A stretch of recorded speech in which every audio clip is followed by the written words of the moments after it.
Hey everyone, welcome to this week's episode of my YouTube channel. My name is Jake Fine and I'm a realtor here in Dayton, Ohio with Co-Williams Community Partners. This week I want to talk a little bit about earnest money deposits and what that is in the real estate transaction. So basically, if you're a buyer and you are making an offer on a house, you'll include an offer on the contract for what's called earnest money. And what that is basically you say, I will give the seller $500 to $1,000, whatever, in advance. Usually here in the Dayton market, it's $500, $1,000 or so.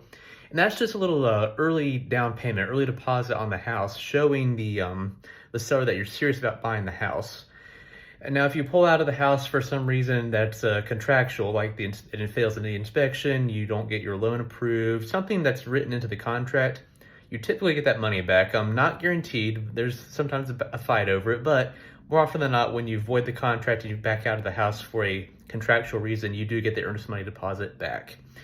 But let's say you're under contract and then you just get cold feet, or you decide you're not feeling it and you find a different house that you'd rather have, and then you pull out of the contract, you may not get that earnest money back from the seller. That's kind of a safety net for the seller, so their time is not wasted. The house is not sitting on the market longer because you decide you don't want to buy it.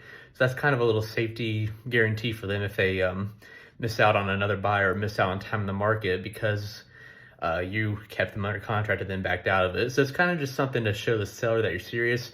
If you put a higher amount down, if you're in a multiple offer situation, that's one way of winning an offer is if you put a higher amount of earnest money down. That's a good way of showing the seller that you're serious and that you really want this house.